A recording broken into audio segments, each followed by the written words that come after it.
Ladies and gentlemen, welcome to the Ango Show. We are live.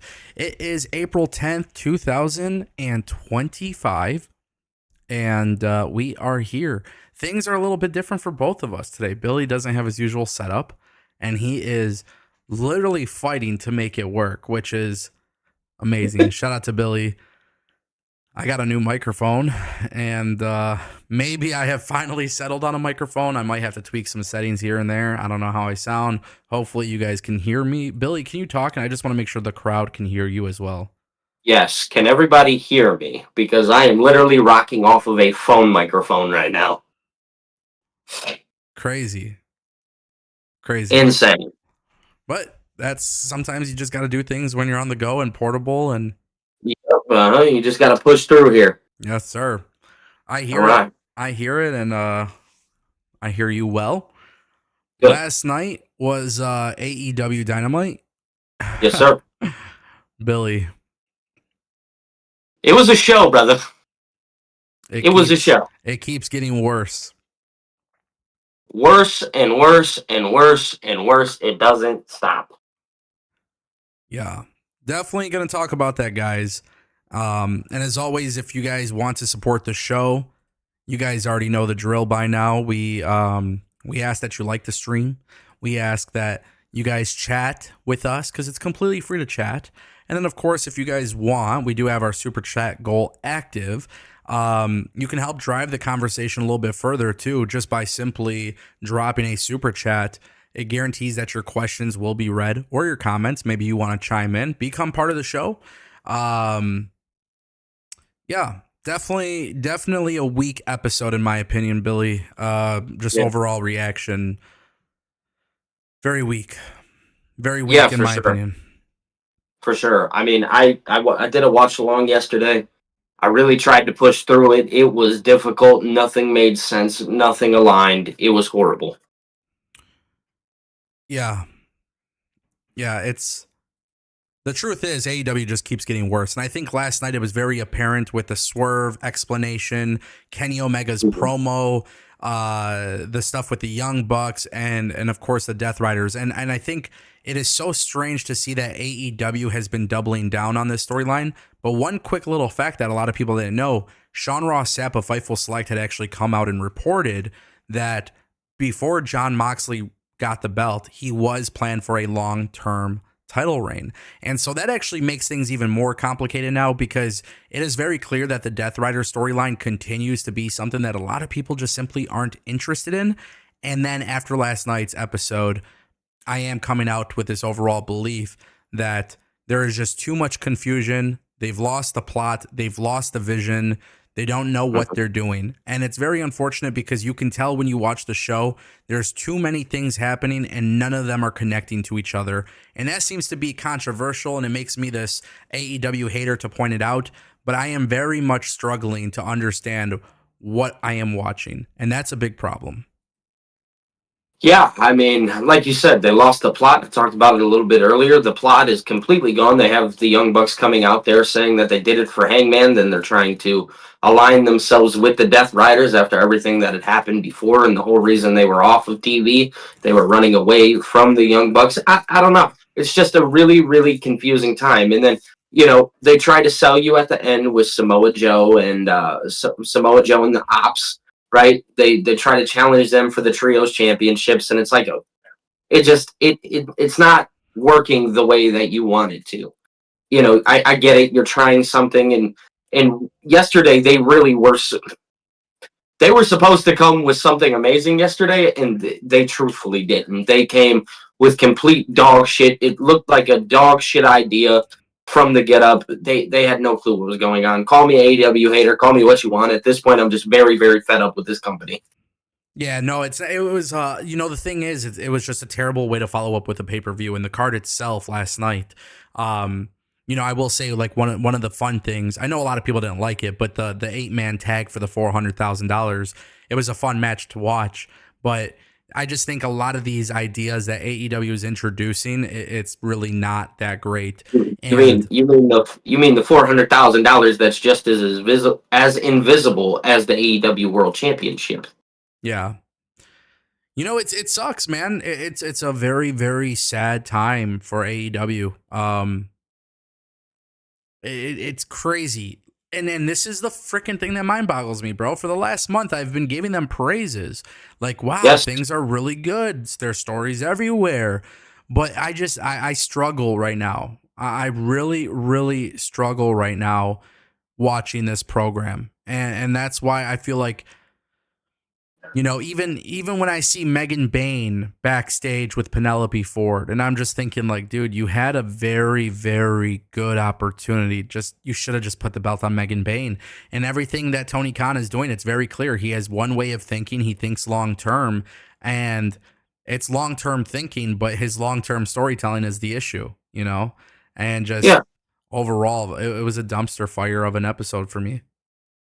Yeah, I mean, we had talked about it before, and I told you that I was actually okay with Megan Bain losing in that match. But one of the things that I said following that was if you let her lose, you need to make her look as strong as possible. And all they did was let her cut a little promo on Dynamite and then promoted her for Collision. While that's fine, I just think that Dynamite is your A show. Shouldn't we be having somebody who is fighting for your world championship on the A show, wrestling on the A show, rather than a show that's barely getting viewed? And I don't care what anybody says, Collision, as good as it is and as good as it may be for some people, regardless of the fact it's not getting viewed. Nobody's watching it. Nobody cares. It's a Saturday night.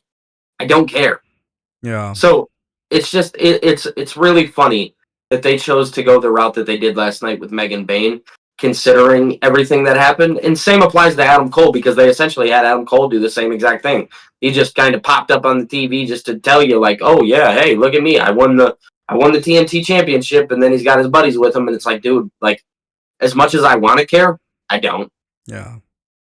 Well, It sucks. I think that leads to a very good conversation of, I think, you look at Adam Cole, for example, and you see him come out, and now they're no longer the Undisputed Kingdom. Now they're the Paragon. And, like, I look at this move, and it's like, what are we doing here, bro? It's not about the name of the group. It's not about the branding of the group. It's not about any of this bullshit. It's always like AEW needs to figure out how to book people and present them correctly. And believe it or not, Adam Cole could have a million different faction names. It's not going to change anything. Adam Cole is your TNT champion. He beat Daniel Garcia. Give us more. We just had the first pay-per-view. Build me up a story. And the thing about professional wrestling that's really bothering me more specifically in AEW, and this really kills me, it's you have a guy who's a new champion. Mm-hmm. Set up the program. Have a number one contenders match. Like, have somebody challenge him correctly and go after him and like build a thing up from the bottom and give it 3 to 4 weeks of consistent programming and just make it happen, make it work. And to me, I just don't understand, like, oh, okay, we're dropping the Undisputed Kingdom because that was a failure. Brother, the failure wasn't the fucking name. The failure came from how you presented the group and how you book the group. And really what it comes down to is, like, they don't do a good job of that. And it becomes this whole thing where everybody who speaks out about it is like a bad faith grifter. But there's not one person, and this is the truth. And this is the thing that might rub people the wrong way.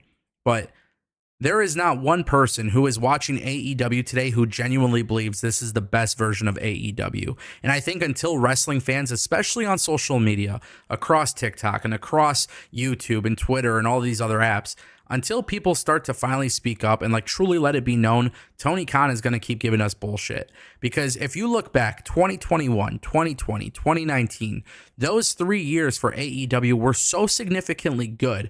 And then you really start to see the inconsistencies. And today, we're watching Adam Cole. Oh, cool, we dropped the Undisputed Kingdom. Now we're the Paragon. Okay, whatever. Why do I not care? Because they didn't make me care about Adam Cole. Oh, the Young Bucks are back. I really don't care about the Young Bucks, to be honest, because the way that they've been presented up until this point. Swerve and Hangman's situation is really confusing. The Death Riders thing is confusing. Whoever is saying that this is the best version of AEW is simply lying. There is a lot of flaws on weekly television.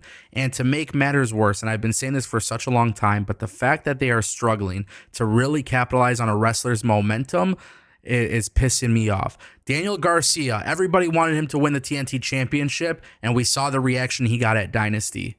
And now Megan Bayne loses to Toni Storm after getting all this momentum. And then the most that we get is a promo after, on Dynamite. It does not sit well with me at all. Yeah, no, you think it would be something a little bit bigger, and I'm just going to talk about the Megan Bayne situation here. You think it would be something a little more prevalent, because you're having her come out and attack people on the build-up.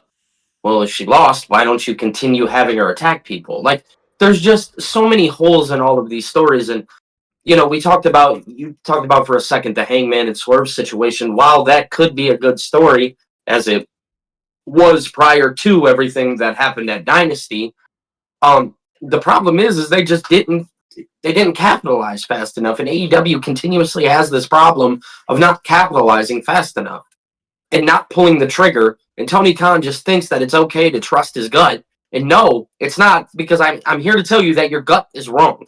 Whatever your quote unquote long-term storytelling is that you have going on is completely asinine and out of pocket, because you are literally trying to do something that literally makes zero sense. Whether that be with the Megan Bayne situation, whether that be with the Swerve Hangman situation, whether it be with the Young Bucks situation. The only thing that I look at on that show and I'm like, okay, well, that makes sense, and they haven't even told you anything about it, is Okada and Kenny, and that's just from previous history. Yeah, and I'm not even a fan of that. And no, because they haven't done anything. They have not done anything other than stare downs, really. I mean, to make me...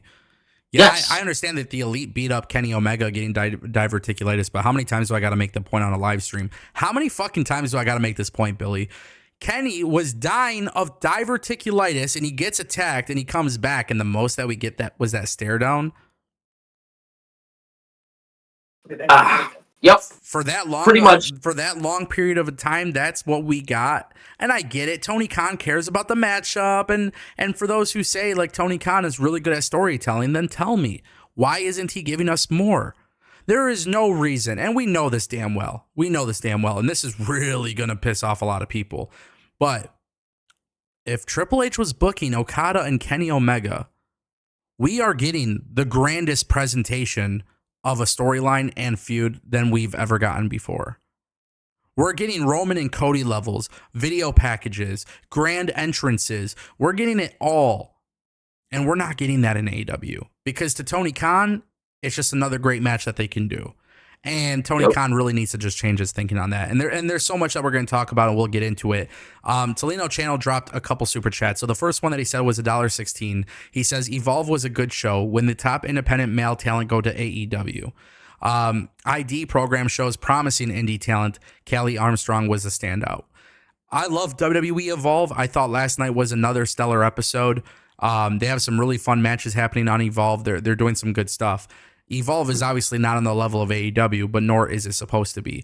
However, what I do want to point out when it comes to Evolve is that the reason why there's so much more intrigue for me to watch Evolve is because I'm watching people's progression. I'm watching people climb the ranks and trying to get to the very top. That was the same reason why I enjoyed watching Florida Championship Wrestling. With AEW, I tuned in and I'm like sitting here trying to put the pieces together myself. You're making me trying to figure out the story that you're trying to tell. You are not conveying a product to me. You're not presenting a product to me where like there's any sort of logic being applied where people just see the vision. And I can't see a vision if you're not showing the vision. And if you're the one with the vision and you can't show the vision, your vision is shit. And it really, it's starting to frustrate me a little bit because I do watch this show and it's like, yeah, I love these good matches and I love the moment, even as much as I'm not a fan of Ricochet. I love when Ricochet does he flies over the top ropes and everybody slaps him being bald. Cool, yeah. Man. Like, that's fun. I love some of the stuff that they do on this show, but like, you want me to get hooked emotionally to your stories, and all you're doing is like furthering me away from the characters. There's no reason why Okada should be holding the Continental Championship for over a year, and it's a very, very cold title reign, and he's a very cold character. There's no reason why Megan Bayne, and I thought you hit it really perfectly, like Megan Bayne beating everybody up, and then, okay, she comes back after losing and it's just a backstage segment. No, man, I just lost a fucking opportunity to be champion. I should probably be fucking crazy and just start attacking people backstage until I get exactly what I want, which is that rematch. You know what I mean? Like, get me hooked. Get me hooked on these people. You have too many great, talented people. Why can you not make this happen? And that is the thing with AEW. It's just a constant argument that I keep making. You are not getting me emotionally attached. And I'm sorry, but you lost me with the Death Riders thing. And that's really what it is. Yeah, I mean, they've lost the plot completely on what the show is. We talked about it before, and we've talked about it numerous times. And again, as a person who's tried to defend it, they've just simply they've collapsed on this identity crisis. Like, it's like, you know, they were teetering at some point, and then ultimately the building crumbled, right? And that's essentially what's happened here. Tony Khan can continue to fund the company, and he can continue to put so much money into it, and he can do that, just as much as he wants to. But at the end of the day, if it's not a good show, it's not a good show. And as somebody who doesn't like their, number one, intelligence insulted, number two, doesn't like feeling bored at times, number three, is just a normal human being who is just watching TV, I don't want to see this. I don't like anything that is going on your TV show currently. And the only person who has the true strength to change that is Tony. Now, here's the thing: is like, people are probably wondering, oh, well, why do you just come on the internet and why do you just shit on AEW? Why do you just shit on AEW? You guys just, that's all you do. No, it's not. Matter of fact, the reason why we're doing this is because of wanting change, and being vocal about change is the only way that you receive it. So hopefully Tony can hear somebody on the internet, not even just us, just somebody, and say, okay, well, there's a lot of people, saying these things about my company. Maybe I do need to change something. But the problem right now is, at least from what dirt sheets say, and what, because it hasn't left Tony's mouth, except for the fact that a media scrum where he said that he listens to fan outrage, regardless of the fact, that's not true. And all he's shown me is that that's the furthest thing that he does. And all he does is view himself as like this greatest booker, because he's going online and he's talking about max numbers. He's talking about all of these things. And it's like, dude, your company's in a shithole. And it's so much in a shithole that somebody like Maxwell Jacob Friedman, MJF, has no real story, that has no interest, when that guy was the most interesting thing on your TV show. Yeah. So make it make sense to me. Mm-hmm. It's an identity crisis that has lost the plot and now is losing themselves. They don't know what to do. Yeah. They could say it up and down. They don't. Yeah, I think a really good I think a really good point too is Brian McCaddy dropped a super chat for $5, and he says AEW is just fantasy booking, and wrestlers wanting their own dream matches that make sense to them does not make good TV or entertainment. And the thing is, like, that's fine if you want to do the matches that you want to make, go ahead and do them. Don't put storylines into it. Go back to the wins and losses mattering. Go back to the power rankings. Go back to the records. They couldn't even control that, though. They couldn't even control that. Correct. I know. But if that's what they want to do, I don't even give a shit. Just do that. Because you trying to do, like, this whole thing with, like, the Hurt Syndicate and MJF, honestly, I do enjoy. I actually like it. And, but it's like, you could do better for both of these guys, for both. So it's like, why are we sitting here wasting our time with this when, like, MJF is a world champion kind of guy, Bobby Lashley's a world champion kind of guy? There's just so many things that they could do differently and so much better that they just haven't done.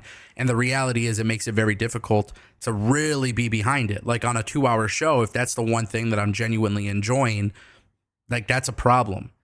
Because that means I like the guys that are involved, and they're finding a way to make it at least work in my eyes, but everything else has fallen apart. So when Brian says AEW is just fantasy booking and wrestlers wanting their own dream matches, like, that's cool. I have no problem with that. You want to be the alternative to WWE, Go ahead and do that. I'm honestly okay with that.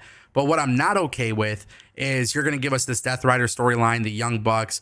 Kenny Omega's promo was so strange. I don't know if he wrote that or what happened, but that was like the worst Yeah, thing. Dookie, Poop, the whole Yeah, nine. Like, bro, what are you talking like about? the guys that I actually enjoy watching are the guys that I'm not enjoying watching right now because of the shit that they're handed to on TV right now. Yeah. So I think for AEW, it's like this Death Rider storyline, more specifically, just continues to get worse and worse and worse, and I hate it. I do. Black Wolf Inc. dropped a super chat for $5, and he says it's sad that Moxley has been champion for almost a year, yet Roman and Seth still feel way more important after losing their titles over a year ago. And that's a very big concern. That's one of the things that I often point out is there's certain guys in wrestling who are bigger than the title. And for AEW, they don't have a lot of people in that situation. So it's just, I don't know what the fuck it is, but it's bad, bro. It's bad. And it's not enjoyable to watch. It's honestly gotten to the point where I am not enjoying that. And it sucks. Like I'm such a big John Moxley fan. I love the Blackpool Combat Club. So what the fuck are we doing to this point where you're honestly doing a storyline that's making me not enjoy watching the guys that I enjoy watching? And you ready for the crazy part? The Blackpool Combat Club is the same people that are in the Death Riders. It's about how you book it. Yeah. Crazy. Shout out to Black Wolf Inc. for the super chat. Thank you, Brian McHattie, for the super chat. I did miss a super chat from Tolino Channel. My apologies. He dropped 100 rupees. He says NXT Undisputed Kingdom was like, we have the top tag, we have the top mid card, we have the top of the division. In AEW, it's just a faction. Yeah, there is no importance with these guys. I mean, I can't speak for Adam Cole, but all I know is if I was Adam Cole and I was in his shoes, I would literally just, as soon as my contract gets up, I would call Triple H and say, can we repair the Undisputed Era? Can we repair it? And you know what's actually so crazy is so much time has passed by that I don't even know if I have faith in Triple H to repair that and to rehab that if that were to happen. Why so? Because it's all these years of Adam Cole and the Undisputed Kingdom. There's like a stink associated with it. I don't know if I think he was presented so well in WWE NXT that once I saw what happened here, like, I don't know if I have the same feeling. It would be very difficult to rehab that because perception is reality. You know, like Jade had a nice hot start in WWE, but AEW presented her very well. They did. Like, I give them their props with Jade Cargill. And because they presented her so well, it's like, oh, well, of course WWE. If AEW could do it good, then WWE could do it better. Right. But if you're doing it bad with the Undisputed Era on AEW, and now they're the Paragon, but if you're already not doing a good job with that, fuck. You're asking Triple H to be a miracle worker at this point, and I don't think Triple H could be a miracle worker. No, he can't be. It's not his job to be a miracle worker, but you know, like you said, at some point you have to look at, you know, how much time has passed. You have to look at all the in-depth details. And like you said, it's the stink around the Undisputed Era or the Undisputed Kingdom or whoever they are.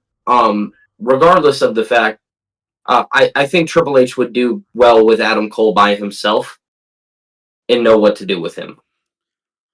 So, at the very least, if I'm Adam Cole, I'm just getting on a phone call with Triple H. When that contract comes up, for sure. Yeah. And I think he knows that, too. Yeah. I don't know. I can't speak for the guy. He might be happy there. Speak for him. Right, exactly. I don't know. Shout out to Tolino Channel. Shout out to Black Wolf Inc. Shout out to Brian McHattie for the super chat so far. Phil coming through with a $9.99 banger. He says, I knew whatever reason the Bucks gave wouldn't make sense. You didn't want Swerve as champ? Fine. But 6 months ago, you ran from the Death Riders. Now you're their side after a failed takeover? Sure.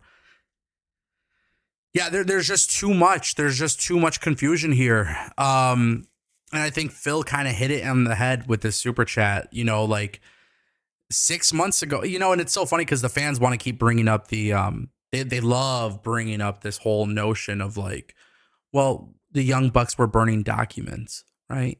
That's the last we saw of them. Mm-hmm. You didn't capitalize on it. No. So you made us wait all this time for something you didn't capitalize on it. It didn't make it make sense. You know how WWE operates? Randy Orton, when Cody won the belt, Randy Orton was eyeing Cody's belt on SmackDown, right? Yes. He eyed it. Yes. They planted the seed. And then a little bit of time goes by. They keep planting seeds over and over again, but both guys are on television telling their stories. If the Young Bucks Yeah. burning the documents was planting a seed, and then they just went away for a while, what the fuck is that? Doesn't make sense. It's just dumb decision making, bro. Dumb Exactly. decision making. Very, very dumb. And it's so stupid. It is so ridiculous. The Young Bucks reason makes no sense. And then Hangman saying that he wasn't saving Swerve. That was confusing. Yeah. Yeah. Considering he looked like he was trying to save Swerve. Like, okay, I don't know. Kind of hard to get me excited or bought into the storyline long term when that's what you're coming up with, but For sure. Right. Whatever you say, I guess. Yeah, shout out to Phil for the super chat. Thank you, bro. Daniel Len dropping a super chat for $5. He says, the only match I enjoyed on Sunday was the Omega. 80% of the matches sucked. Ospreay phoned it in. No, I thought Ospreay and Kevin Knight was nice. They killed it. The triple threat was a very, very, very good one. Yeah, it really was. But Kenny Omega, he should be the final boss of AEW. What is this? What are we doing, bro? What are we doing? Apparently not giving a hell. Genuinely just not caring. I just can't imagine it being a situation of not caring. I just think it's a matter of maybe too many people are in his ear. Maybe Tony Khan doesn't really understand what he's doing. I don't know. I just genuinely think he doesn't understand what he's doing. You have to remember, the only teaching that he had was from Cody Rhodes, the Young Bucks, and, and Kenny. And after that, they just were like, oh, yeah, we got it. And then he started running it. And just because it makes sense to one person doesn't necessarily mean that it makes sense to the next. So we talk about like dream matches and stuff like that. And I think he allows a lot of people to have control of their storylines. So you have to take that into account.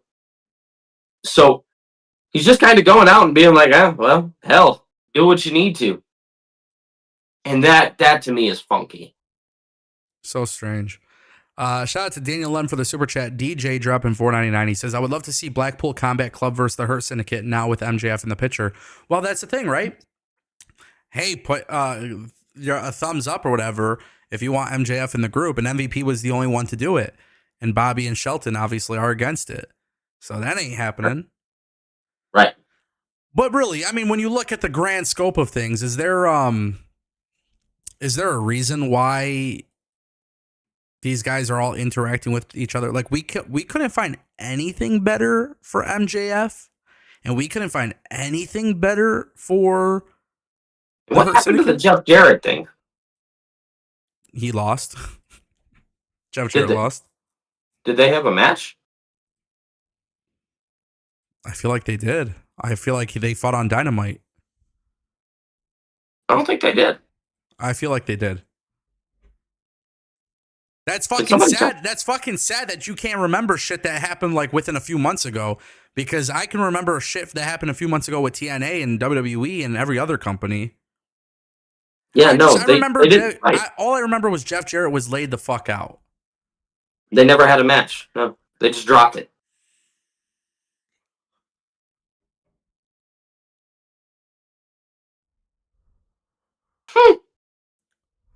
So strange, bro. What a strange ass company. Dude, insane. And yeah, I seen Phil. He said something along the lines. I had my friend on stream yesterday, and I started him off. He had never watched pro wrestling up until yesterday. Oh God! He watched AEW Dynamite. What was his reaction to Kenny Omega? He liked Kenny for what Kenny is. He just kept saying, he was like, I don't understand what's going on. And I'm trying to explain it to him. And for somebody who's not a wrestling fan, he's like, brother, you're explaining a lot. And he's trying to watch it. And another big takeaway that he was like, the matches aren't telling me anything. I don't feel like the matches themselves, like they're doing a lot of moves and flips. He goes, but they're not telling me anything. And I thought that was pretty relevant to what we talk about with AEW anyways. Yeah. But overall, he was like, the show sucked. He gave it a 3 out of 10. A what out of 10? A 3 out of 10. Bro, they have arguably one of the best rosters ever assembled. Mm-hmm. By the way, I look at Kenny, when I say final boss, I'm looking at him as the top guy for AEW. He is not presented as such. And that promo was weak. I don't understand how. He's coming out there talking about Dookie. What are you talking about? It's like suffering second succotash bullshit.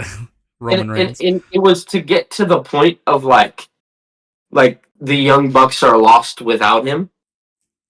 And it's like, why are you showing any sympathy for them? Why aren't you just trying to beat them up? I don't know. That's just my thought. Shout out to DJ for the super chat. I want to throw up a comment that Black Wolf put up. Just because I thought it was very well said. The best roster money could buy, but no quality in the presentation. And I think that sums it up. And it really, for those who don't like the argument that Tony Khan's a rich billionaire playing with daddy's money, those who are very, very, very opposed to that, those who are really against that, my argument to you is that this right here. Billy, we can still see you, buddy. You don't have to hide it. Oh, cool. Don't care. I tried moving out of the way. Yeah. That's some food for thought. Brian McCaddy coming through with another $5 super chat, and he says, why is AEW grown talent being shit on? I believe all major titles in AEW held by ex-WWE talent, MJF, Wardlow, Perry, Statlander, etc., just all shit on. Really quick, are you in the same belief as me that Jack Perry's probably going to be the wild card in the Owen? I mean, I see that being like an option, just considering everything that's happened. Yeah, I could see that being the case.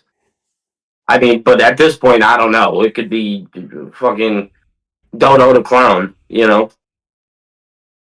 So, yeah, I'm so disappointed with AEW. It's actually sickening. And it's crazy because last week you had a different tune, and I think that's Because do you remember when I started my AEW journey?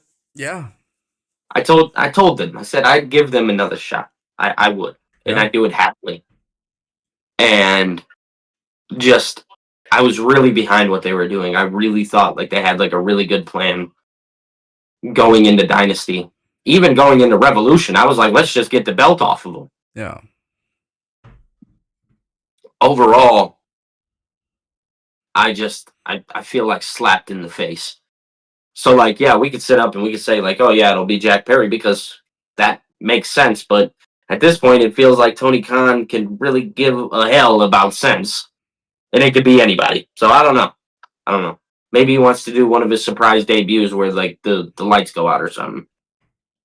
It makes me so sad because I know Josh Alexander is bound for AEW. Yeah, but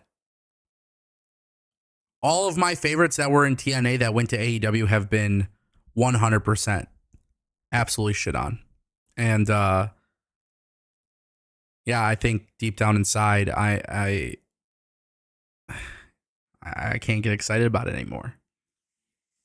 Yeah, and I don't mean to come on and just ramble at AEW because I get it. Some people like Pete Rocks in the chat, for instance, is a very big enjoyer of AEW, and that's okay. There's nothing wrong with it.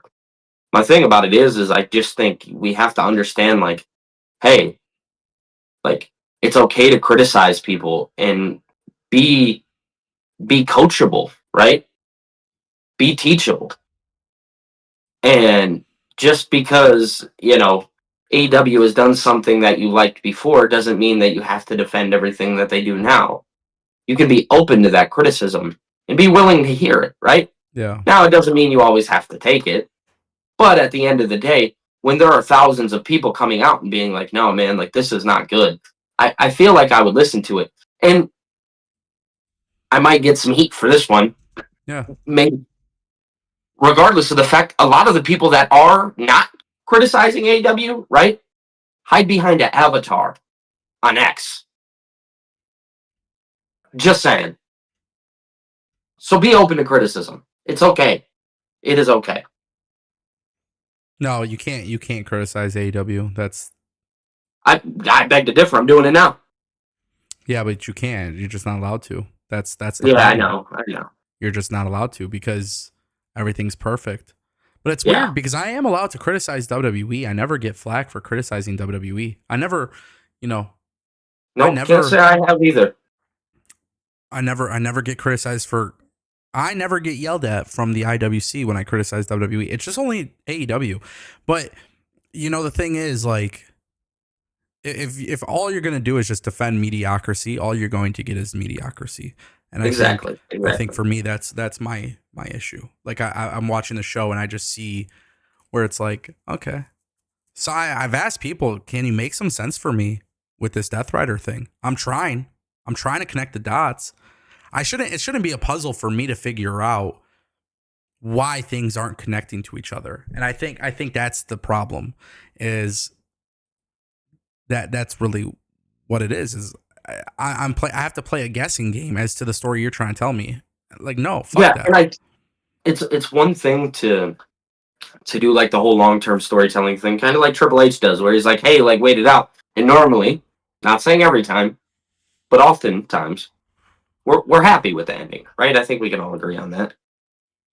But it's another thing to just try to make me put puzzle, like you said, puzzle pieces in places that they don't fit, and that's what I feel like I have to do with AEW. So it's funny because Pete Rock said in the chat, he's like, well, it will be when it's all said and done.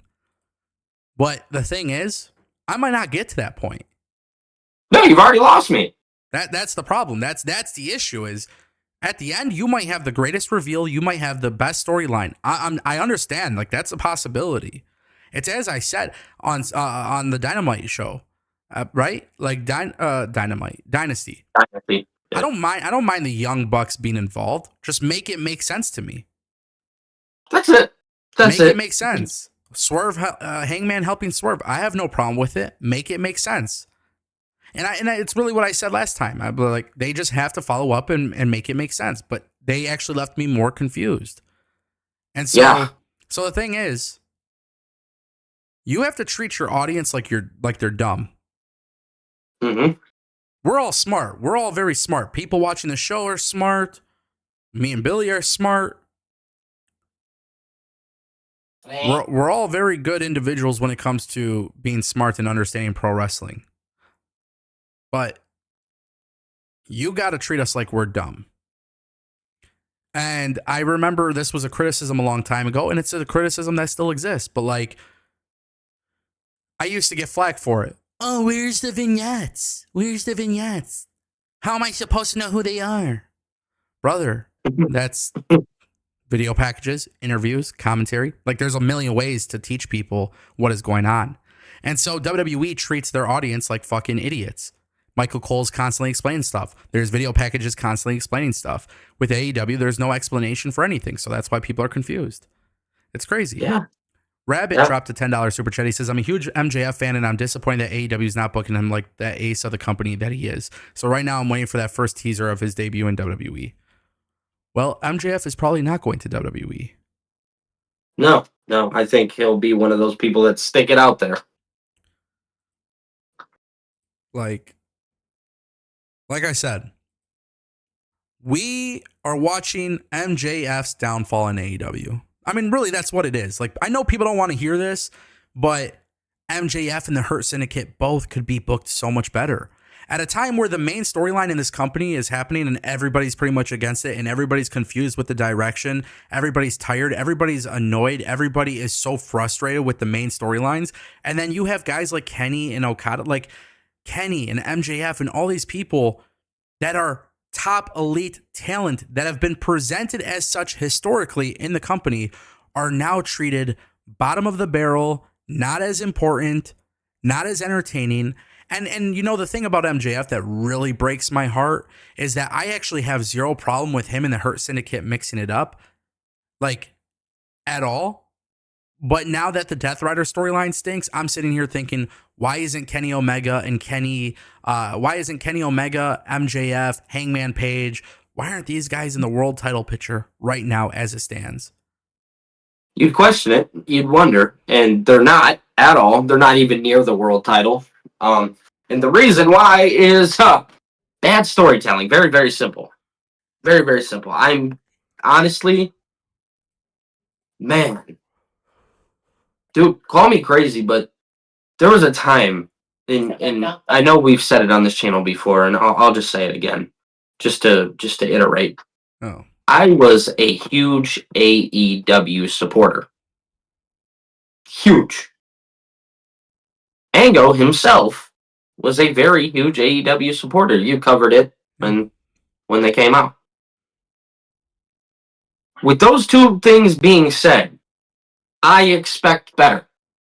Every time I expect better. And you're not giving me better. So therefore I am going to come on here. I'm going to talk. And I am going to criticize you in the places that I feel that you deserve to be criticized. yeah. And like you said, when you have guys like Okada, MJF, Kenny Omega, whoever, Ricochet even, you can even say Ricochet, Swerve, numerous names. And your world title picture looks the way that it does.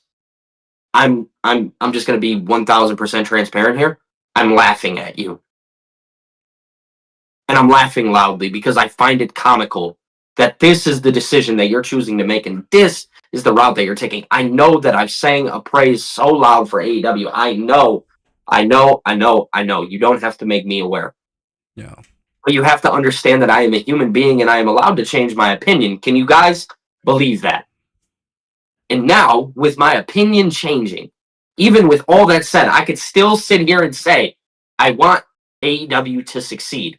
Can you believe that? I can criticize and want something for these people at the exact same time. Yeah. So yeah, I find it funny, and to Rabbit Super Chat when it comes about talking about MJF going to WWE, I don't see a world where he does. I genuinely think that he is a AEW lifer for the time being. Right, that could always change. Wrestling's funny. But at the end of the day, I don't care where he's at. I know he's in AEW right now. Just use him properly. That's it. And we're not doing that. So yeah. Yeah, it's rather difficult to watch, and I think to kind of add to what you've said, my criticisms to AEW will not go away till I see change, and Mhm. and the reality is they probably won't change. I don't. If I'm completely honest with you guys, my viewers, if you want to know truly how I feel about the AEW product, and keep this in the back of your mind as I continue to cover AEW. I have zero confidence long term in this company. Zero confidence long term. I'm not talking about success. I'm not talking about money. I'm not talking about TV deals. I'm not talking about attendance numbers, ratings, this and that. I'm not talking about any of that bullshit. That's not what I'm talking about. Yeah. I'm talking about I have zero confidence in them to create a compelling product that will keep me intrigued. We Very saw the fair. effects. We saw the effects of my praise for AEW going down. I mean, there was always praise, there was always criticisms, but you can tell that AEW really lost me after 2021. And then there would be good moments, but they really struggle to they really struggle to keep me there. Shout out to Rabbit for the super chat. I want to follow up with this because Jay Swiss said, after AEW criticisms and rants, let's also get on WWE for Triple H's poor booking, pricing, and lackluster build-up for this WrestleMania season, which I'll be happy to address this because people often think that their views of WWE are true and then mine aren't. So I would like to actually address this. So what is considered poor booking? To me, poor booking means you are making decisions that don't make sense. Now, there is zero matches that are announced for WrestleMania that don't have some sort of logical build. I see some people complaining about Drew McIntyre and Damian Priest. This is not a good feud. The storyline is there. That's good booking. It makes sense. Makes a lot of sense. So maybe it's not the wrestlers you like. Maybe you want to say the WrestleMania buildup is poor for whatever reason. Yeah. But if I'm looking at booking decisions, every single thing that is being built up for WrestleMania is literally logical. There's been some sort of build. Now, let's address WWE ticket pricing. Okay. That's another one. WWE ticket prices are expensive. AEWs are cheap. I don't give a flying fuck about either one. I'm going to explain why. WWE is a company trying to make money. They're very hot right now. People are buying tickets. They're buying the tickets. They're spending their they're spending their money on shitty ass seats and spending a lot of money on it. Why? Because they want to be there. I don't give a fuck. It's not concerning me. I'm not buying the tickets. Also, AEW is selling their tickets for very cheap. People are like, that's a bad thing. No, good. $25 a ticket? Go. That's awesome. Why are we fucking complaining about tickets being cheap? I don't understand it. It's weird. I'm not going to complain either way about ticket prices. I think it's greedy. Sure. I think it's stupid. Sure. But they're a business. They're going to make their money. They're selling tickets. You might as well strike when the iron is hot. Very true. By the way, AEW used to have very expensive tickets. Do you think they could still charge that much for tickets these days? No. Not when you're selling 1,000, 2,000 tickets to a show. So the thing is, if people want to talk about my criticisms toward AEW and say they're not fair, it's not a parallel apples to apples comparison to WWE. There's not one storyline in WWE that doesn't make sense, and there's not one storyline in WWE that doesn't have some sort of build. Everything is logical. Now, if you don't like the storyline, that's cool. Some people like pizza, some people like hamburgers, some people like Pepsi, some people like Coke. But to sit there and say it's poor booking, in my eyes, poor booking would mean that you're just doing things for the sake of doing it and not making any sense of it all. And so the reality is, this is the part, Billy, that's actually the most important aspect of this conversation, is a lot of people tend to get very argumentative about, oh, well, you're criticizing AEW and that's not fair because you like WWE more. Mm-hmm. Well, I can assure you, if WWE and AEW were doing the same exact thing, they're both getting fucked. I would be criticizing both. So that's how I look at it. And the reality is, I actually enjoy this part of the conversation so much more. And I just want to preface everything I'm saying, because what you get from me is 100% real and transparent. Let's just be incredibly clear about this. I have no problem admitting that WWE is a way better product than AEW. And guess what? I have no problem saying it. You know why I don't have a problem saying it? Because I didn't have a problem saying it when I thought AEW was a way better product than WWE. And so realistically, what can AEW do? Because I would prefer, as a guy who gets to make money off of this industry, I would prefer that they're all great, right? I would prefer that every single company is great. It just turns out that a small wrestling company, some people might know who it is because it's publicly out there, but there was a small wrestling company who does TV. They have people signed to them. They reached out to me in the comment section of my video just saying, hey, thanks for the coverage. Now, the thing is, the reason why I bring this up is because in that exact video, I wasn't too kind to that company. Yeah. But you know what it was about? I was very direct. There is too much wrestling to watch. I know they have some good wrestlers in their company, but it's just too much to pay attention to. It's too difficult to follow all of these companies. But I hope they make a big splash to the point where they can capture my attention. And maybe with the news that I was covering, that's a possibility. And they weren't a dick about it. They said, hey, just thanks for the coverage. So the way that I look at this is I want every company to be good because it's my job, it's my business, it's my industry. And the reality is people hate opinions, which is fine. But for as much shit as I see some of these people, what they say to people like us, content creators, who are so mad that we are praising Triple H because we like that show, and we're criticizing AEW, you would think that we have done something fucking terribly wrong in this world. But us, for some reason, when we say, I don't like this, it didn't really make sense to me, I'm not really enjoying it, we get the flack for it. We get the flack for it. So the reality is this. If you don't want me to talk poorly about AEW, that's completely fine. If you miss how much I talked positively about AEW, go back and watch my old videos so I can make some money off those old videos, because they probably ain't making me money right now. But if you want to hear me talk positively about AEW, it does exist.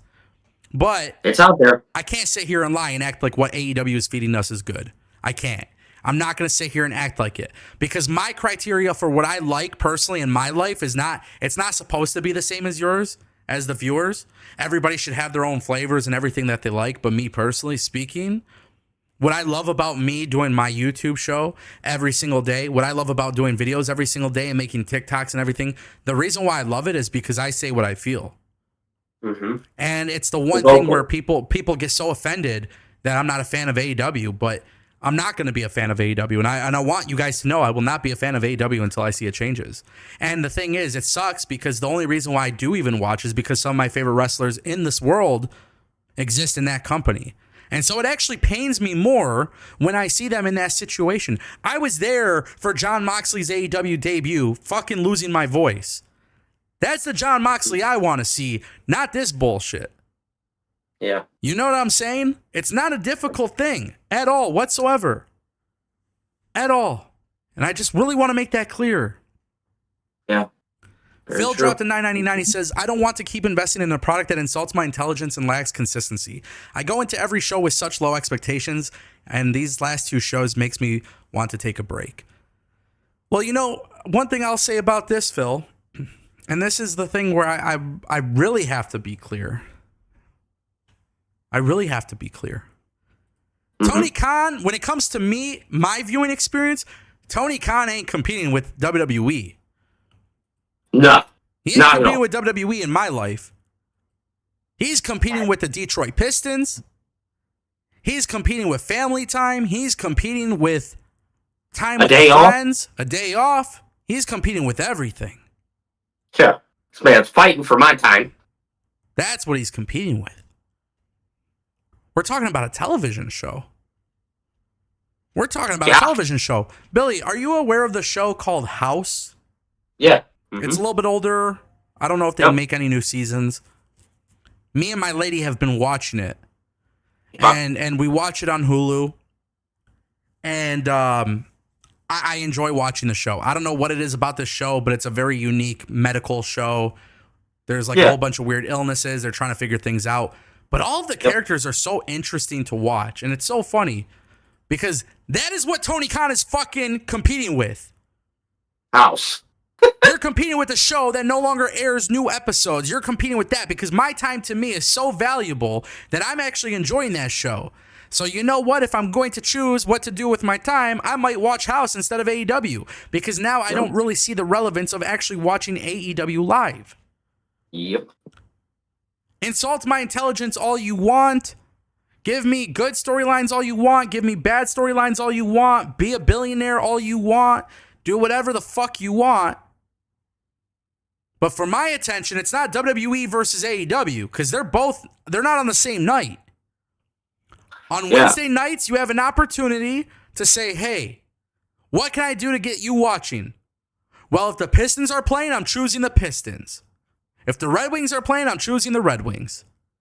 If I want to watch House, I want to watch House. If I want to go to a cigar bar with my friends, I'm going to choose that instead.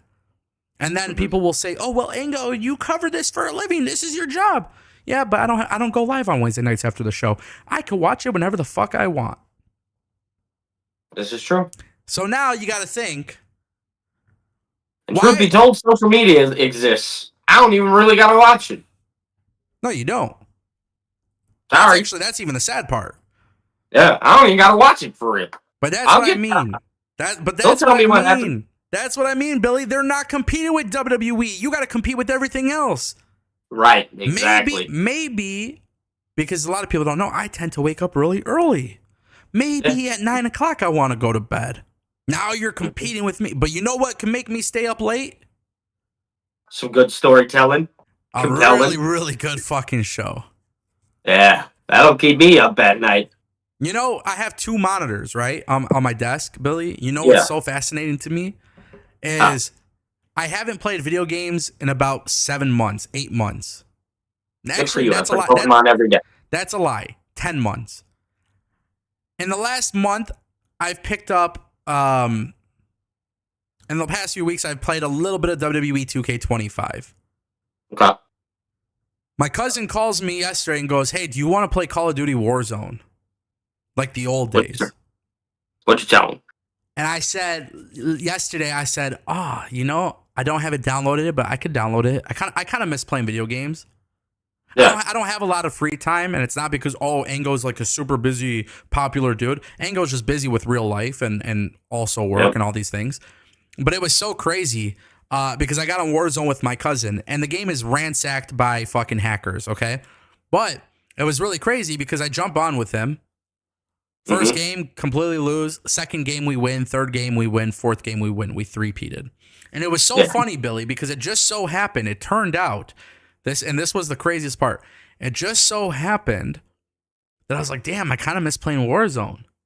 I can't believe it. I might be getting back hooked onto video games again. Yeah, when I logged on to Discord, it told me you were playing Black Ops. Yeah. So the thing is, this is what was crazy, right? And I play on my PC. I don't own consoles. I don't have any consoles except for a Nintendo Switch. Yep. And so for me on my PC, I was like, okay, let me think. Like, do I want to get back into video games? Well, based on how my schedule works, that's now another thing Tony Khan has to compete with. Yep. Because you can't just work all the time. You got to also have a work-life balance. And so for me, my work-life balance it's my biggest issue that I've ever had personally, because I'm so used to working those corporate hours of fucking 15 hours a day, 80 hours a week type bullshit. But now that I'm my own boss and I'm awarded this life where I can just work my own schedule, I still work a lot. A lot of people might not know. I might just be making videos, but I do a lot of stuff behind the scenes. So the thing is, if I want to play Warzone instead of watching Dynamite, that might actually happen now. But there was a time where I didn't prioritize anything else at 8 p.m. because I enjoyed watching the show. And now it's like, I'll get to it later. Right. I'll get to it later. Yeah, not a big deal. It'll come around. I'll come around to it. Exactly. Mm. Crazy. Tony's lost the plot. There you go. Yeah. Shout out to Phil for the super chat. And Pete's throwing up the SmackDown numbers like I care about that. So yeah, no, nobody give a shit. Sorry, if your argument, by the way, is numbers, if that's your argument for AEW or you constantly talk about WWE's numbers, I think you are really, I don't know. There's got to be more to your argument than, well, what is WWE doing? Right. Because I could talk about numbers all day. They don't fucking matter. I'm here to tell you. Yeah, because if we want to look at numbers, by the way, last night, me and Billy's TikTok got more viewers than an episode of AEW Dynamite. Boom. You guys want to know? Let's talk about numbers. Let's talk about it. There's so much context to numbers, by the way. Yeah. But if you just want to talk about numbers. He said, you guys, I just want to preface this. You guys doubt the 500K on Max. I am proving a point. You're not proving anything, Pete. No, we just did 1 million. We just did 1 million. So I did more viewers than Dynamite. But actually, I've never doubted the numbers on Max. I said, if it's true, that's awesome. Yeah. We said it numerous times. Yeah. Yeah, buddy. If true, we literally... Go back a couple days ago. It wasn't that long ago. When the report came out, go look at it. Go look. Yeah. If it's true, if this is true, congrats to them. That's awesome. Oh, I love this shit. I love this show so much, bro. And the thing is, I just think it's so funny because if we want to talk numbers, because there's no context to any of them, but my numbers are public, so... I mean, let's talk about numbers then. But see how silly that would sound? Because damn well Tony Khan's getting paid way more for his numbers. He got a fucking $185 million coming a year for a TV deal. I don't. But if you guys want to talk about numbers and viewership, and then SmackDown has this or WWE has this, I personally don't give a fuck. I don't give a fuck WWE's numbers. I don't give a fuck if Netflix numbers drop down to 1. If I'm the one person watching it, it's a good show, then good golly gosh, I'm a fucking happy man. Right. I swear to God, I really don't care. The thing is, though, I will talk about numbers from time to time because they're an indication of something is good or bad. And until until somebody shows me AEW's product numbers going extremely high while their product is extremely good, then I'll sit here and fucking commend it. And regarding the chat, somebody said you guys probably watch Cornette or you like Cornette. I don't watch Cornette. I don't watch, fun fact, I don't watch any other YouTuber other than myself because I like coming up with my own opinions. From time to time, I have friends in the space and I talk to them. But for me personally, like, I might see some clips here and there, but I do not go out of my way to watch other YouTubers, and I do that on purpose because everything I say comes from me and my heart internally. And that's just kind of how it is. And deep down inside, man, it's just like, there's a lot of content creators out there doing a great job. And I'm only at 80,000 subscribers, but if we want to talk about numbers, like, there's a lot of context behind my numbers. 80,000 people are subscribed, but there's about 400,000, 500,000 people who watch my channel individually who watch my channel. That means there's room for growth. So if AEW is getting 500K on Max, that's awesome. But there's 150 million people subscribed to the app. There's room for growth. Oh, Ango, if I told you, like, hey, I think you could do better, would you be mad at me if I said that? No, because any person that does what we do should know that there's always room for improvement. Right. You want to know why that is? That's called criticism, folks. Yes, Ango's doing really well. He could always do better. And same applies for me, right? It's real life. So, there you go. Be open to criticism. You know why I'm open to criticism? Because why is that? I don't know everything. Exactly. I've been doing YouTube for 13 years and have had hundreds of millions of views across multiple channels. But it's so crazy because the one channel that I truly dedicated myself to full time, like it's the thing that I love the most, and it's different from the other stuff I was successful with. So now it's like, of course, I want to learn and get better. I aspire to be the #1 content creator in the world, and so in order to get better, you should listen to criticism.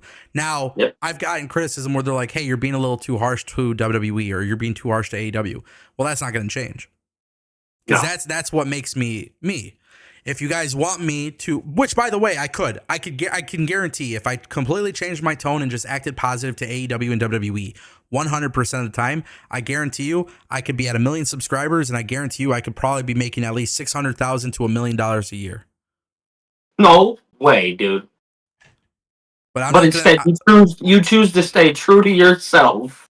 I choose to stay true to myself because that's what it's like. You're gonna have a viral take. We have one going viral. Not everybody agreed with what I had to say, but that's good. I want to help drive the conversation. Exactly, because that's what we do here. We drive the conversation. It's just the way it is. Bonus Baby in the chat says everything you say comes from your heart. I hear you say all the time, Fightful reports, this source reports, that source reports, laughing emoji. Yeah, I mean, so the way that it works is I cover a story because I'm not a news source, which, by the way, if you guys want gems from me on wrestling news that I report, I can feed you guys very, very well. Because trust me when I say that wrestlers and people backstage within all of the companies pay attention to channels like this. They pay attention to channels like JD. They're very aware of Cultaholic. They're very aware of What Culture and Wrestle Talk. They're very aware. But yeah, I'm going to read reports and I'm going to give my reaction to the reports. That's what it is. So my opinions come from the heart. And if it bothers you, even better. Even better. Because we're not talking politics. We're not talking about major social issues. We're not talking about controversial topics at all. We talk about a fucking pro wrestling TV show. And if you're mad that Ango doesn't do that, then thank you for putting me on a fucking pedestal. Thank you for getting upset that Ango said this storyline sucked and this storyline was good. Thank you for validating me, because at the end of the day, I don't think I'm anybody. I just like making YouTube videos and live streaming and talking about wrestling. That's just how I work. That's it. That's it. But if it bothers you, a lot of people come on here and validate what we're doing. Trust me. I appreciate it, bro. Because to me, I'm a nobody. I've said this a million times. Anybody could do what I do if they want to. All you got to do is buy a microphone and a camera. In fact, I even warn people. I've had conversations with multiple people who aspire to be content creators, and I say, guys, don't make the mistake I did buying a $3,000 camera, $5,000 computer, $5,000 worth of audio gear. You don't need that. You can do it with the very bare minimum. Have fun, Hey, show your passion, and you'll do it. Ango, I'm doing it with my phone right now. Crazy, bro. No microphone, nothing. Just my phone. You can do what we're doing. We just get up and do it. That's the difference. Crazy. But yeah, you would think some of the hate that content creators get, like, bro, we're not talking about social issues. We're not talking politics. We're not talking about any of that stuff, because this should be an escape for all that. That's what I want. That's what I want my YouTube channel to be. Until it all ends, I want this to be the place where you get away from the harsh realities of the world. Because I understand social media incredibly well, and the algorithms are designed to trigger you. I understand when you click on a news story and you fall into the line of conspiracies and this and that and blah, blah. It takes a toll on you mentally. I want people to get away from that. You enjoy wrestling. We enjoy wrestling. Let's talk about wrestling. Exactly. It's an escape. Our good friend, our good buddy pal, Robin Plays Games, dropped a $10 super chat. He says, "You're telling me I got TikTok famous friends? So happy for the both of you. I was watching the show too. If Billy wasn't doing a watch along yesterday, I'd probably not even watch the show." We love Robin, man. Robin's great people. I love Robin, yeah. Robin's awesome. Robin's one of the best people to talk to. And yeah, he was hanging out in the watch along yesterday. And before I even just thank you for being there, Robin. I appreciate you always. But on top of that, very kind words of Robin. 100%. But that's very, the beauty. very kind. But that's the beauty, right? Like the TikTok thing. I want my clips everywhere. I want my opinions everywhere. I want Billy's opinions everywhere. I want our show to be everywhere. And a lot of these clips are now starting to take off on social media. And I love that. And the reason why I love that is because some people will agree, some people will disagree. I think the issue is the people who are rude. I don't know. It's like it's a weird thing seeing people be so disgruntled and so angry. But I wish they channeled that anger to like maybe speak up about WWE or AEW if you don't like it. Don't get mad at the content creators. We're just reacting to it. And I know it exists in other spaces. I'm starting to realize that. But man, like what we're doing is fun. And I don't know. I appreciate the criticisms, as you mentioned. I don't mind being criticized. I know there's room for improvement. I've heard it. I've seen it. I take action when I think it makes sense. Absolutely. But also at the same time, too, man, all I really want is for wrestling to be good. And I thought AEW last night was poopy. I thought it was poopy. And, fuck all the content creators talking shit about it. But good on AEW for keep giving us shit. Well, buddy, they're coming to Detroit. You know, it was funny, Billy. What I said to you was, what did I say to you? I was like, oh my God, they're coming to Masonic Temple. We should probably go. Tickets are cheap. Tickets are cheap. We should go. It would be fun. Yeah. And then I kind of thought about it and I'm like, no, I don't really care that tickets are cheap. Because now Tony Khan's got to have, they got to do a better job of making me want to go. That's it. Because right now I have no excitement. And I love the Masonic Temple too, by the way. Great venue. Yeah, you like the venue. I don't like the venue.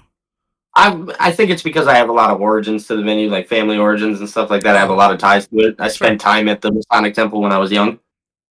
But regardless of that, it's just a pretty venue. And the fact that I don't want to go to it kind of upsets me because not only is it a Dynamite, it's a Collision as well.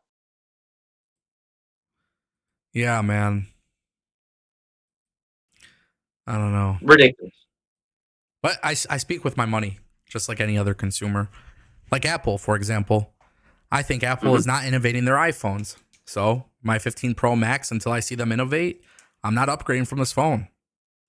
Very fair. Xbox and PlayStation, I don't feel like they've innovated. So I'm not getting a new console. I don't know. It's so weird. You got to put your money where your mouth is. And then I think like, my favorite comparison thing or analogy that I've heard was like, if you've gone into a restaurant and they don't give you the food cooked well, you probably never go back. And so I think this was from Bar Rescue as well. You go to a restaurant and have a bad experience, you're more inclined to tell 10 people verbally about your bad experience. If you have a good experience, you're willing to really only tell one. Well, it's kind of like watching a TV show. If you watch something good, you're going to try to convince your other friends to watch it. My friends all watched Peaky Blinders. I remember not wanting to watch Peaky Blinders, but so many people told me to watch it. So what did I do? Fuck it. I'm going to watch it. Holy shit. I love this show. What did I do? Called my brother. Dude, I know you. You're going to love this show. It starts off kind of slow. It gets really, really, really, really, really good. Trust me. I know you very well. Watch it. And so that's kind of how it is. Like you kind of, everything is word association and talking to people and stuff. So if you go to a good restaurant, have a good experience, and you only tell one person, you're more inclined to tell people about the bad. But if you tell one person, that's great. Now, if AEW was giving us great episodes every single week, I would probably try and convince people to go watch it that don't watch wrestling. And it's really weird that people that I know who don't watch wrestling, but now that they know me in real life, they know that I cover wrestling for a living, they're starting to turn it on because they want to understand me as a person. And they turn on WWE and they're like, oh, this is cool. Right? Yeah. Why is that not being applied to AEW? And you know what my response is? It used to be really good, but these days they've really fallen off. Yep. And the cool thing about it is I told people I announced it yesterday. I'm starting a Patreon, and on this Patreon, I'm going to start reacting to some older stuff. And I'm bringing my friend along with me. And I actually thought it would be a pretty good idea if we did some reactions to some old school AEW to just kind of remember and go back to what AEW was. Yeah. Because he had the reaction of AEW yesterday, and I wonder how he would feel about it years ago. Yeah. Yep. I did want to talk about one thing that I absolutely loved about AEW last night. So let me read my notes because I put it in my notes, and then you could tell me what you think. Okay. So Chris Jericho loses his temper with the learning tree. And as you guys can imagine by watching this show, I absolutely needed the learning tree to go away. In fact, I was hoping it would go away at Dynasty. But basically, Chris Jericho storms out of AEW. He gets in his car and he drives the hell off. He caused a little bit of destruction backstage. He drives off. Chris Jericho is leaving the learning tree. And so I wonder if maybe Chris Jericho is in fact leaving AEW. We know his contract is set to expire this year. I feel like he's done everything he's needed to do in AEW. I'm pretty convinced at this point that Chris Jericho is done, and it's a good thing for them. Now, with that being said, I don't know if this means Chris Jericho goes right back to WWE. I don't know if he goes and gets a Hall of Fame induction. However, I am very ecstatic with the fact that Chris Jericho and the learning tree is done. So now that makes me wonder, what can you do with Big Bill and Brian Keith? Obviously, time will tell. Billy, what is your response to this? Because I did like it. So I was actually a fan of it too. I hate the learning tree. Sorry, just gonna be honest. But I know obviously he's been pretty vocal. We've actually seen him on an interview or something along those lines really recently talk about like how he's open to go back to WWE. And I don't know, call me crazy, but I always feel like when wrestlers do that, you start to see them move in that direction. Does that make sense? Yeah. They now that he said it, it's like, okay, now they're starting to do things that would make it look like that. So I enjoyed it for what it was. I don't know what Chris Jericho is going to do.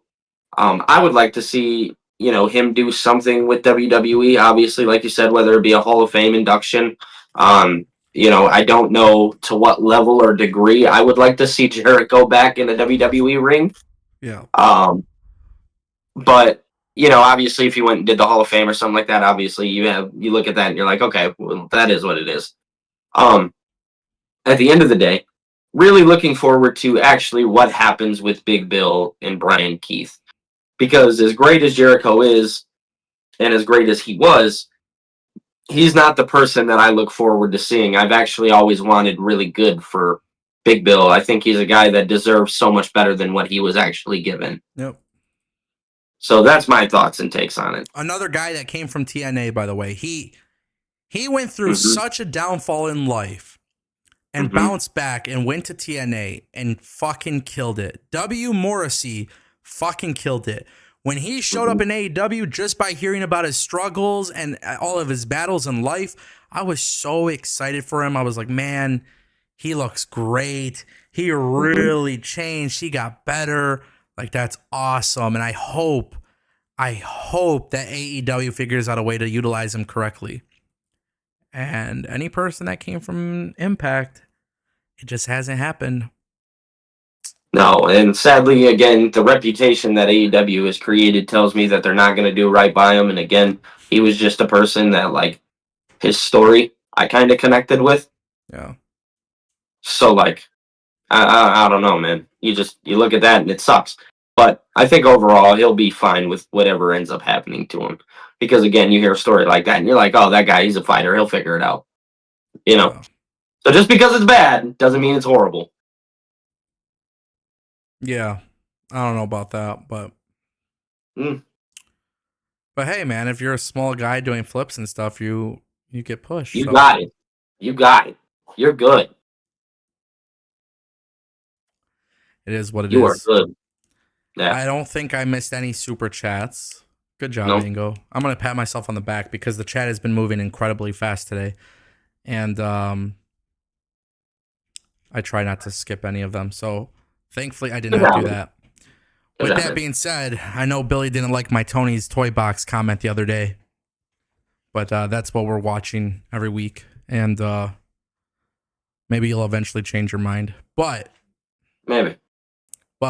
I think that's the perfect place to leave us. Yep. So, ladies and gentlemen, that officially concludes the Ango Show Live. Thank you all for watching. Make sure you guys subscribe to Billy at BillyTKO. Also on TikTok and Instagram, BillyTKO. On Twitter at BillyDTKO. And follow me on YouTube at Ango. And then, of course, TikTok and Twitter at AngoPW. TikTok is blowing up. Everything on TikTok is going great. So shout out to everybody. And look at that. Yeah, great stuff, man. Thank you all for watching, and we'll see you guys next time. Peace.